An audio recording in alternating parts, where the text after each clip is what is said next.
პროგრესი, ევოლუცია, ახალი ტექნოლოგიები, რომლის გარეშე უკვე წარმოუდგენელია ჩვენი ყოველდღიურობა. რა სიახლეს გვთავაზობენ მსოფლიოში აღიარებული ციფრული ტექნიკის წარმოებელი ფირმები. ყველაზე უახლესი ინფორმაცია და ცნობილი ბრენდების უცნობი ისტორიები. შენი ყოველდღიური მეგზური უხილავ ციფრულ სამყაროში. გადაცემა ტერაბაიტი. ზაზა ჭიტანავასთან ერთად. რადიო იმედზე. მოგესალმებით, პირდაპირ ეთერშია გადაცემა ტერაბაიტი, ჟურნალისტი ზაზა ჭიტანავა გახლავართ. დღევანდელი გადაცემა არასტანდარტული გვექნება, ანუ არ გვეყოლება ერთი სტუმარი, გვექნება რამდენიმე ჩართვა. პირდაპირ ეთერში ტელეფონით იმ სუბიექტებს გავესაუბრებით, რომლებიც საქართველოში ინოვაციების, ტექნოლოგიების თუ სამეცნიერო განათლების მხრივ მიმდინარე და არსებულ პროექტებთან არიან გარკვეულ შეხებაში. პირველი სატელეფონო ჩართვა მინდა შემოგთავაზოთ ათასლეულის ინოვაციის პროგრამის კონკურსის პროგრამის კოორდინატორთან ანა ბერძენაძესთან, რომელთანაც ჩვენ ვისაუბრებთ ფაქტობრივად იმ ტრადიციულად ქცეულ უკვე მოზარდებისთვის განკუთვნილ კონკურსზე, რომელიც წელსაც იმართება. ანა, მოგესალმებით პირდაპირ ეთერში. მოგესალმებით ზაზა. ანა, დიდი მადლობა რომ მოახერხეთ პირდაპირ ეთერში ჩვენთან ჩართვა. როგორც ცნობილია თქვენმა კონკურსმა, რომელიც მოზარდებზეა გათვლილი და რომელიც უკვე საკმაო გამოცდილებით შეიძლება გამოირჩეოდეს მსგავსი ტიპის კონკურსებსა თუ ოლიმპიადებს შორის. თქვენ წელს უკვე ასე ვთქვათ ორი ეტაპი გაიარეთ და მესამე ფინალური ეტაპისკენ მიიღწვით. როგორი მდგომარეობა, რამდენი ბავშვი დარჩა და სულ რამდენი მონაწილეობდა? კი ბატონო, ახლა მოგახსენებთ პირველ რიგში დიდი მადლობა ყურადღებისთვის და ჩვენი პროექტის მხარდაჭერისთვის. ათასლეულის ინოვაციის კონკურსი წელს მეორედ ხორციელდება, როგორც იცით, ახორციელებს ათასლეულის გამოწვევის ფონდი საქართველოს ამერიკის შეერთებული შტატების საელჩოს ფინანსური მხარდაჭერით. კონკურსი წელს გამოვაცხადეთ 25 სექტემბერს. ამჟამად ვიმყოფებით კონკურსის მესამე ეტაპზე. კონკურსის პირველი ეტაპი გახდა აპლიკაციების მიღება. 65 გუნდის აპლიკაცია მივიღეთ წელს საქართველოს 9 რეგიონიდან. წელსაც სასიამოვნო ინფორმაცია იყო ის, რომ გენდერული ბალანსი ჰქონდა პროექტში და რეგიონების დიდი ჩართულობა. პირველ ეტაპზე კომისიამ გადაარჩია აპლიკაციები, შეარჩია 36 ნახევარფინალისტი გუნდი 65 მონაწილისგან. შემდეგ გაიმართა თბილისში და ქუთაისში 27 ნოემბერს და თბილისში 30 ნოემბერს 1 დეკემბერს ინტერვიუები ნახევარფინალისტ გუნდებთან და შეირჩა 10 ფინალისტი გუნდი. ამ ეტაპზე ფონდი უწევს მხარდაჭერას ფინალისტ გუნდებს, რომლებიც მუშაობენ თავიანთ პროექტებზე და დასრულებული სახით ამ პროექტებს 2016 წლის თებერვალში გამოფენენ ეროვნული კონკურსის ფინალზე. გასაგებია და როგორ ფიქრობთ, ანუ ანალიზი თუ არის ჯერჯერობით ამაზე საუბარი შესაძლებელი, ანალიზი რო გავაკეთოთ, ზოგადად უფრო როგორი ტიპის პროექტები წამოვიდა წინა პლანზე? კი ბატონო, ახლა მოგახსენებთ, წელს საინტერესო იყო ის ფაქტი, რომ ბევრი პროექტი შემოვიდა კოსმოსი და ავიაციის კატეგორიაში, შარშანდელი წლისგან განსხვავებით. ფინალში 4-ვე საკონკურსო კატეგორიის პროექტებია წარმოდგენილი, თუმცა აქაც აღსანიშნავია, რომ 2 პროექტი წარმოდგენილია კოსმოსი და ავიაციის კატეგორიიდან, რაც სიახლე იყო გასული წლის კონკურსთან შედარებით. და რადგან გასული წლის კონკურსი ახსენეთ, ძალიან საინტერესო ახალგაზრდები ყავდათ თქვენ გასული წლის ფინალში და გამარჯვებულები პირველ ადგილზე გასულნი.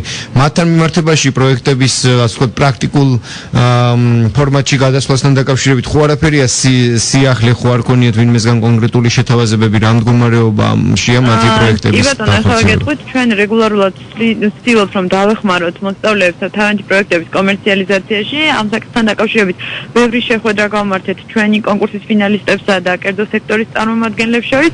ჯერჯერობით კონკრეტული ფაქტი კომერციალიზაციის არ ქონია, თუმცა თანამშრომლობთ კერძო სექტორთან და იმედი გვაქვს, რომ აუცილებლად მოხდება უფრო კონკრეტული შედეგები გვექნება და მოხდება ჩვენი მოსწავლეების დაკავშირება კონკრეტულ ბიზნესებთან. რაც შეეხება წინა წლის გამარჯვებულებს, ირაკლი კაპანაძე და კარლო ხუთიშვილი წელს გადმოვიდნენ თბილისში, ჩააბარეს კომაროვის ფიზიკა-მათემატიკურ სკოლაში და აგრძელებენ სწავლას მოკლედ ამ სპეციალიზებულ ფიზიკა-მათემატიკურ სკოლაში.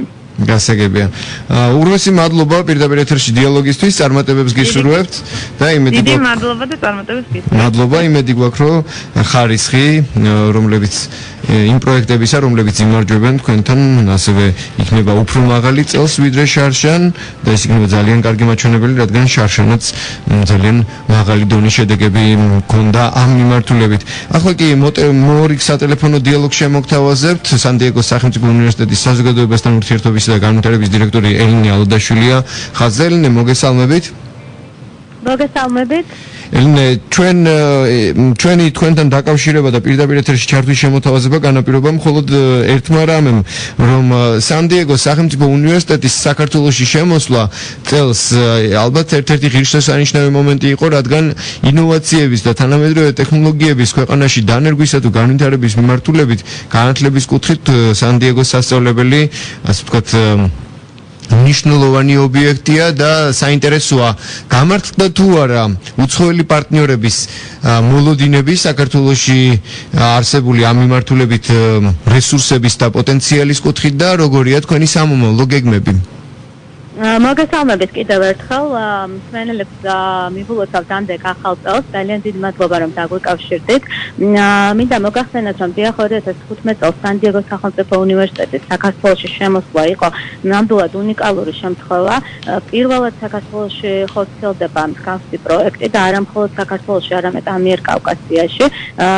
ამერიკისა და საქართველოს მთავრობის დაფინანსებით ხორციელდება ეს პროექტი, როდესაც საქართველოში ქართულ სტუდენტებს აქვს შესაძლებლობა ისწავლონ ამერიკულ უნივერსიტეტში და მიიღონ ამერიკული დიპლომი ამ საბაკალავრო პროგრამების წარმატებულად დასრულების შემდეგ.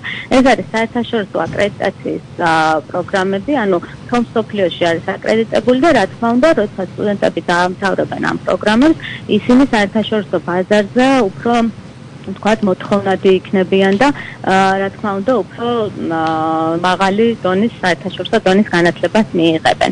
ეს როგორც თქვენ ახსენეთ, ეს პროგრამები ხორციელდება ტექნოლოგიურ და საინჟინრო დარგებში, ანუ 2015 წელს ჩვენ შემოგთავაზებული გვქონდა ელექტრული ინჟინერიის, კომპიუტერული ინჟინერიის და ქიმია-ბიოქიმიის პროგრამები. სამი პარტნიორი ქართული სახელმწიფო უნივერსიტეტი ყავს, ეს არის თბილისის სახელმწიფო უნივერსიტეტი, ილიას სახელმწიფო უნივერსიტეტი და საქართველოს ტექნიკური უნივერსიტეტი და პირველად 2015-ში ჩაირიცხეს სტუდენტები ჩვენს პარტნიორ უნივერსიტეტებში სან-დიეგოს ამერიკული შეერთებული შტატების სან-დიეგოს სახელმწიფო უნივერსიტეტის ამერიკულ საბაკალავრო პროგრამებზე.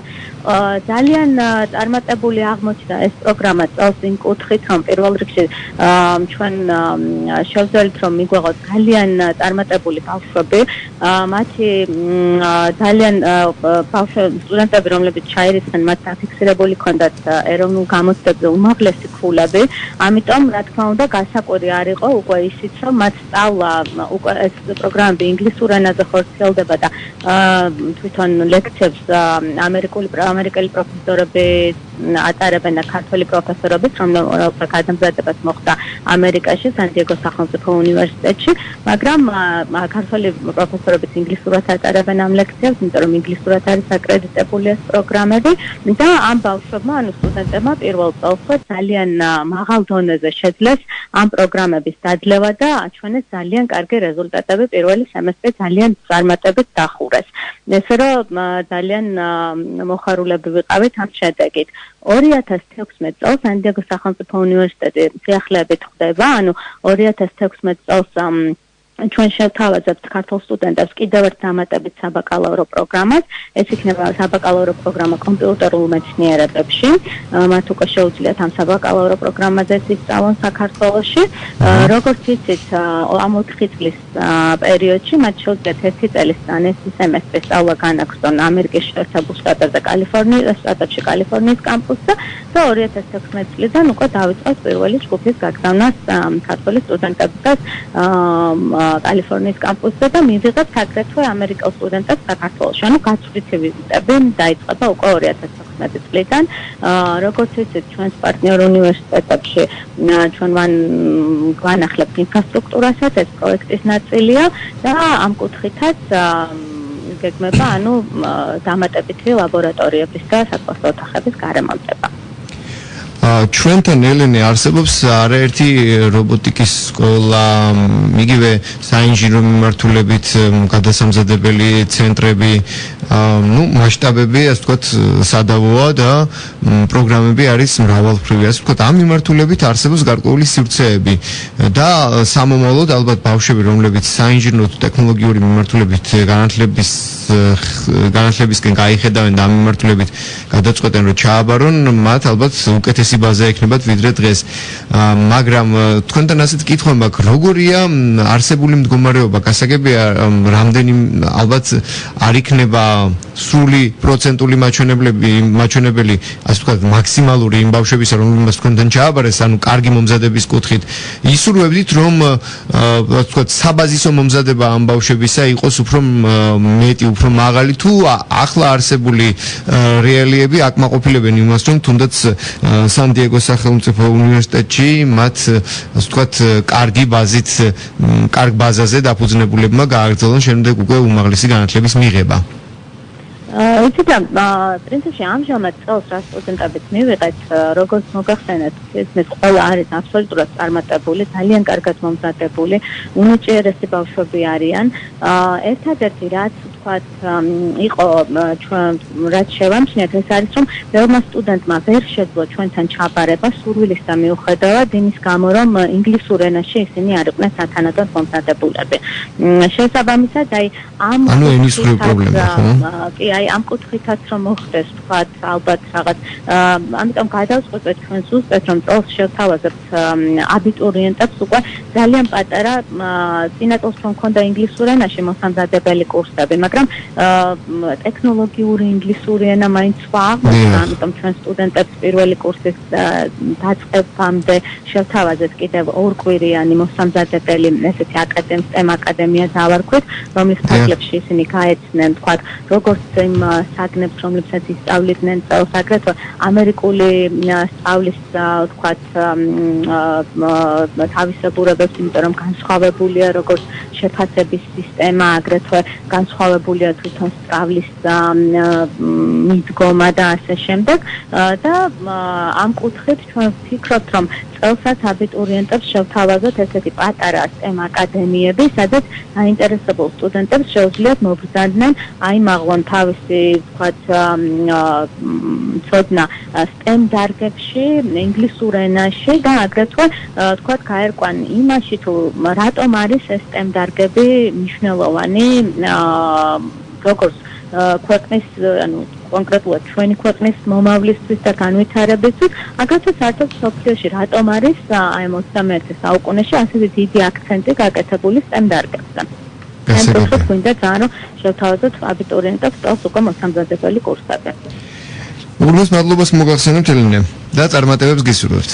მადლობა მეც ასევე და გილოცავთ ამდე ახალ წელს. მადლობა, წარმატებებს გისურვებთ თქვენ და ჩვენს ქართულ სტუდენტებს. უღრმესი მადლობა ელენე ალოდაშვილი, სან-დიეგოს სახელმწიფო უნივერსიტეტის საზოგადოებასთან ურთიერთობისა და განვითარების დირექტორი გვესაუბრებოდა პირდაპირ ეთერში. გადაცემის პირველი ნაწილი ამით დასრულებულია, ხოლო მეორე ნაწილში კიდევ რამდენიმე სატელეფონო ჩართვით დაგალოდებით. დაგვალოდეთ უბრალოდ თქვენ და მე დაგიბრუნდებით სულ რაღაც 3 წუთში დროებით. ტერაბაიტი შენი ყოველდღიური მეგზური უხილავთ ციფრულ სამყაროში. პირდაპირ ეთერში გადაცემა ტერაბაიტი, ჟურნალისტი ზაზა ჭიტონოვა გახლავართ სტუდიაში და სტუმრის გარეშე ვარ დღეს, როგორც უკვე მოგახსენეთ, გადაცემის პირველ ნაწილში არასტანდარტული ფორმატის გადაცემა გვაქვს სატელეფონო ჩართვები ადამიანებთან, რომლებიც ამა თუ იმ კუთხით შეხებაში არიან ტექნოლოგიებთან, ინოვაციებთან და მიმართულებით განათლების თემებთან. პირველ ნაწილში 2 სატელეფონო დიალოგი შემოგთავაზეთ, ახლა კი კიდევ ერთი სატელეფონო დიალოგი ხაზია ლევან გაბისონია, რობოტიკის სკოლის ლიმესის დამფუძნებელი და ხელმძღვანელი. ლევან, მოგესალმებით პირდაპირ ეთერში, დიდი მადლობა ჩართვისთვის. მოგესალმებით, მისალმები რადიო მსმენელს. ლევან, შენ დაგიკავშირდი არა მხოლოდ ადამიანს, რომელმაც ვთქვათ რობოტიკის სკოლა ჩამოაყალიბე საქართველოში ლიმესის სახელწოდებით, არა მხოლოდ ადამიანს, რომელიც ინოვაციების და ტექნოლოგიების სააგენტოში მუშაობს, არამედ ადამიანს, რომელიც ინოვაციების თემატიკაში ხარ ფრიად გარკვეული. მოდი ასე დავიწყოთ ჩვენი დიალოგი. ინოვაციური მიმართულებით წლის ყველაზე გამორჩეული თემა საქართველოში რა შეიძლება იყოს თქვენი შეფასებით? პირველ რიგში 2015 წელს გულისხმობთ ჩემი აზრით ერთ-ერთი უნიკალური მოვლენა არის პირველი ტექნოლოგიური პარკის მშენებლობის დასრულება, რომელიც ეკონომიკის სამინისტროს ინოვაციების და ტექნოლოგიების აგენტством დაასრულა და ძალიან მალე ოფიციალურად დაიხსნება. ეს არის ერთ-ერთი უმნიშვნელოვანესი მიღწევა ინოვაციური ეკოსისტემის ფორმირების პროცესში საქართველოში, რაც ვთქვათ 2015 წელს მოხდა. და ზოგადად ეს სივრცე, რაც გაკეთდა და მოეწყო, მნიშვნელოვანია როგორც დამწყები ინოვატორებისთვის, დამწყები კომპანიებისთვის, რაც მათ შეეწყოს განავითარონ თავიანთი იდეები, თავიანთი სტარტაპი და საბოლოო ჯამში იქცნენ ცოდნაზე დაფუძნებული კომპანიის მფლობელები, ინოვაციური პროდუქტების მფლობელები და ასე შემდეგ. ლევან, თქვენ როგორც რობოტიკის სკოლის ლიმესის დამფუძნებელი და ხელმძღვანელი, თქვენი შეფასება როგორია, რამდენად დიდი რაოდენობით და შესაბამისი რაოდენობით გვყავს ახალგაზრდები, რომლებშიც უკვე ჩანს, ასე ვთქვათ, კოჭებში ეტყობათ, რომ ინოვაციებისა და საინჟინრო მიმართულებით ისინი მომავალშიც გააგრძელებენ, ასე ვთქვათ, საქმიანობას. როგორია პოტენციალი თქვენი შეგრძნებით, თქვენი შეფასებით ამ მიმართულებით ქვეყანაში?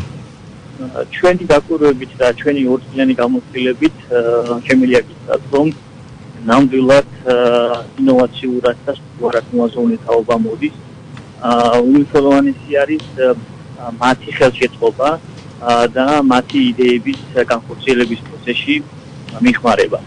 ზოგადად ინოვაციურ აზროვნებას რაც ეხება, ინოვაციური პროდუქტი და აზროვნება ჩნდება მაშინ, როდესაც არის ქვეყანაში ინფორმაციული გარემო. შესაბამისად, როგორც უკვე ვთქვი, ამ მსგავსი ტექნოლოგიური პარკები იქნება ეს, სხვა მსგავსი ცენტრები, იგივე რობოტექნიკის, ელექტრონიკის მიმართულებით. ეს არის ის რეალური გარემო, სადაც ანუ ინოვაციურად მოაზროვნე ახალგაზრდები ანვითარებენ თავიანთ იდეებს და საბოლოო ჯამში ქმნიან ინოვაციურ ქართულ პროდუქტს. კიდევ ერთხელ მინდა აღვნიშნო, რომ ზოგადად ინოვაციის, ესე იგი ინოვაციური აზროვნების კუთხით ნამდვილად ძალიან დიდი პოტენციალია ახალგაზრდებში, მოსწავლეებში, სტუდენტებში და მათ ჭირდებათ მხოლოდ და მხოლოდ ხელშეწყობა, რათა მოახდინონ იმ თავიანთი ინოვაციური იდეების რეალიზება. და როგორ ფიქრობთ, ხელშეწყობის კუთხით საკმარისად არის, ასე ვთქვათ, პირობები ქვეყანაში შექმნილი თუ კიდევ უფრო მეტია საჭირო? ზოგადად რაც უფრო მეტი მექანიზმი იქნება სხვადასხვა მიმართულებებით ინოვაციური პროცესების შესაძლებლად, მით უფრო კარგია ქვეყანა. არის რაღაც გარკვეული მექანიზმი, იგივე მაგალითად 2014 წელს შეიქმნა საქართველოს ინოვაციების და ტექნოლოგიების სააგენტო, ეკონომიკის სამინისტროს ქვეშ, შეიძლება ითქვას, იყო პირდაპირ გარღვევა ამ მიმართულებით. შემდგომ ვთქვათ, იგივე არის სხვადასხვა ფონდები, რომლებიც აფინანსებენ სხვადასხვა საგრანტო მექანიზმებით ინოვაციურ იდეებს და პროექტებს. იგივე არის თუნდაც ძალიან მნიშვნელოვანია და ყურადღება გასამახვილებელია ამჟამინდელი პრემიერ-მინისტრის ბატონ გიორგი კვირიკაშვილის ესე იგი ინიციატივა, რომ მოხდეს უკვე ახალგაზრდებში იდეების ახალისება სხვადასხვა ფინანსებთან წლომის მექანიზმით და უკვე საუბარია, რომ საპარტნიორო ფონდს უნდა მიენიჭოს ეს ფუნქცია, რომელიც დააფინანსებს ვთქვათ ახალგაზრდა მეწარმის იდეას და ასე შემდეგ. ანუ რაც უფრო მეტი ესეთი მოქნილი მექანიზმი შეიქმნება ქვეყანაში, ხო, მით უფრო ხელი შეეწყობა ამ პროცესს და მით უფრო მალე ვნახავთ ჩვენ კონკრეტულ შედეგებს ამ მასშტაბით. დიდ მადლობას მოგახსენებთ ლევან იმისთვის, რომ მოახერხეთ პირდაპირ ეთერში გამოგეთქვათ თქვენი მოსაზრება და ჩაგვერთეთ. დიდი მადლობა, წარმატებებს გისურვებთ. უმის მადლობა. ჩვენ კი განვაგრძობთ გადაცემას და კიდევ ერთ სატელეფონო დიალოგი მინდა შემოგთავაზოთ. ამჯერად კომპიუტერულ კომპანია ჯეობიტის ხელმძღვანელს ბატონ ზაზა მაღლაკელიძეს გავესაუბრებით. კომპანია ჯეობიტი მოგახსენებათ ჩვენი გადაცემის ტერაბაიტის პარტნიორი იყო და ვთქვათ ჩვენი ურთიერთობის გარკვეულხნიანი პერიოდის შემდეგ უკვე ამ კომპანიამ თბილისშიც დაიმკვიდრა, ასე ვთქვათ, ადგილი ტექნიკის მაღაზიებში და მშობლიურ რუსთავშიც ახალი სათაო ოფისი გახსნა. ბატონ ზაზა, მოგესალმებით. დიდი მადლობა რომ მოახერხეთ პირდაპირ ეთერში ჩართვა და მინდა ვისარგებლო შემთხვევით და მოგილოცოთ რუსთავში იქ სადაც თქვენ დაიწყეთ თქვენი ამ მიმართულებით მუშაობა და მოღვაწეობა დიდი სათო ოფისის გახსნა. დიდი მადლობა.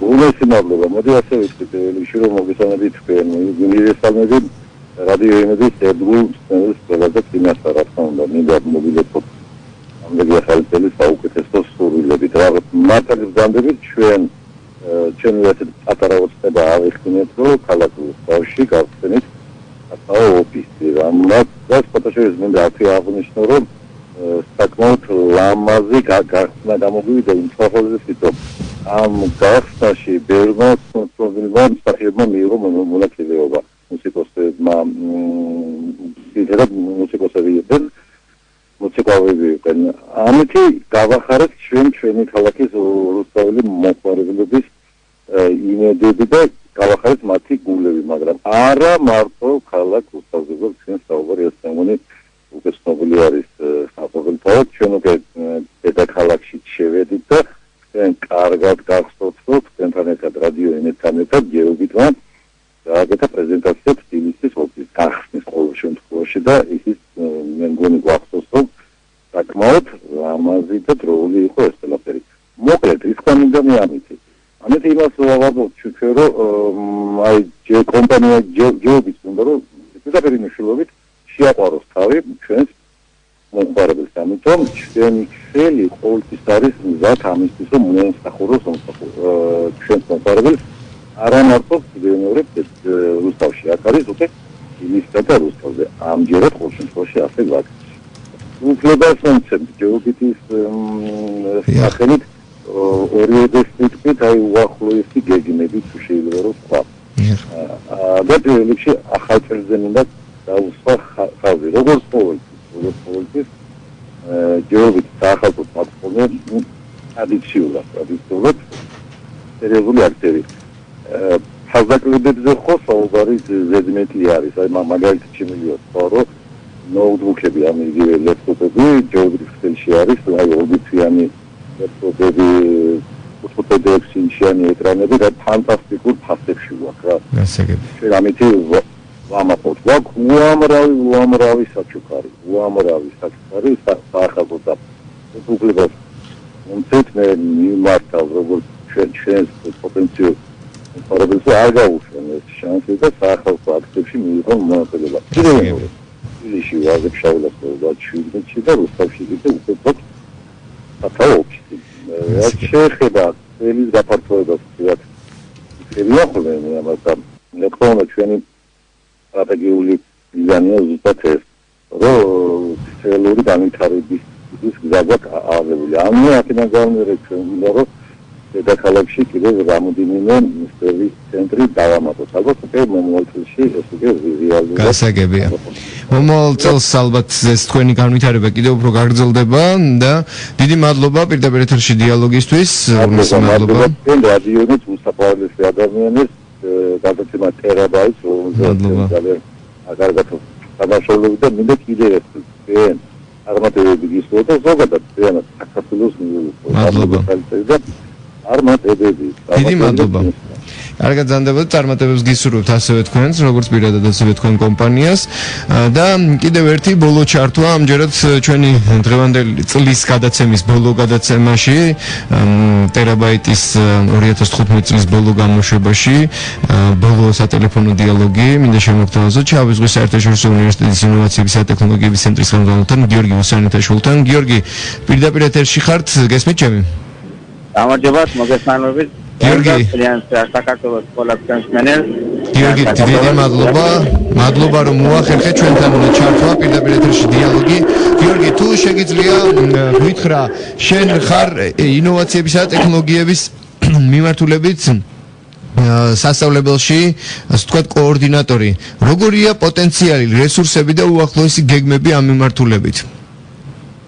ჩვენ მაქსიმალურ ძალას თამაში რომ განვითარდეს ეს სფერო, იმიტომ რომ მომავალი ტექნოლოგიების არის და ჩვენ უამრავ ასე ვთქვათ ღონისძიებებს ვიღებთ, არა მარტო უნივერსიტეტის გარეთ, ჩვენ ახლა მივიღეთ მერიასთან ერთად მონაწილეობა საახალწლო ზღაპარი და საფრული გარემო შეიქმნა რესპუბლიკის მოედანზე და იქაც ღებულობს მონაწილეობს ვაჩვენებთ ბავშვებს რობოტებს, ვაჩვენებთ ახალ ტექნოლოგიებს, რომ ინტერესი გაუღვივოთ და უფრო განავითაროთ ეს ტექნოლოგიები საქართველოში მეტად დაინერგოს.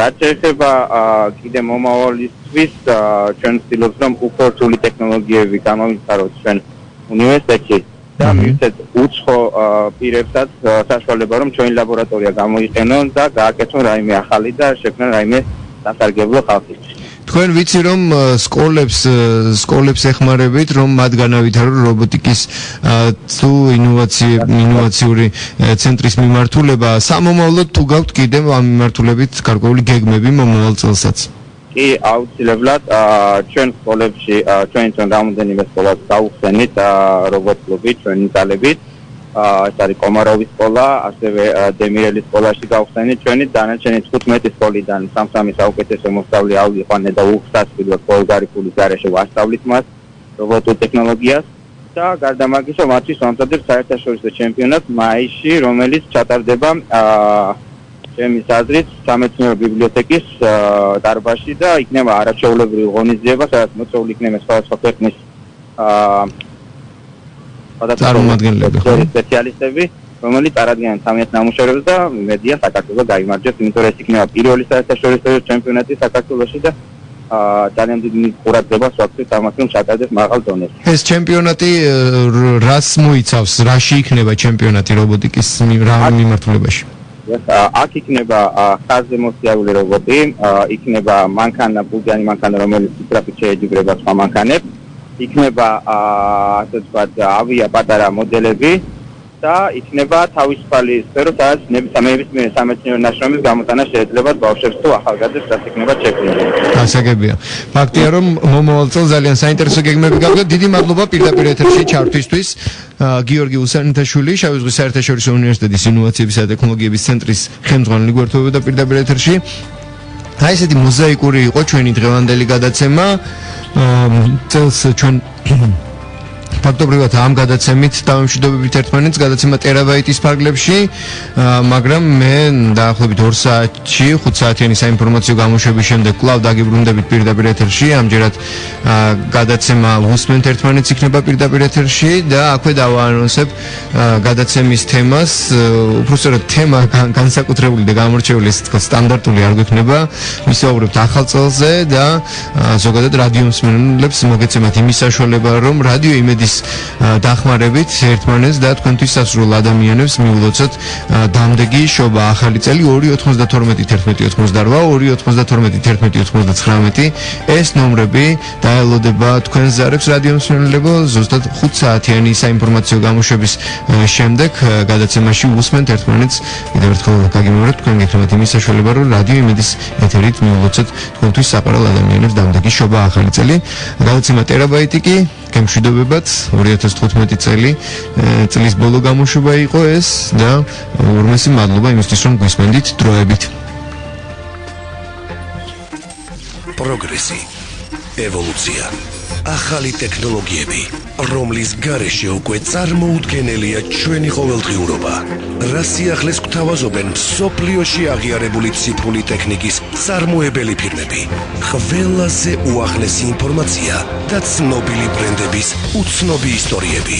შენი ყოველდღიური მეგზური უხილავ ციფრულ სამყაროში. გადაცემა ტერაბაიტი. ზაზა ჭიტანავასთან ერთად. რადიო იმედზე.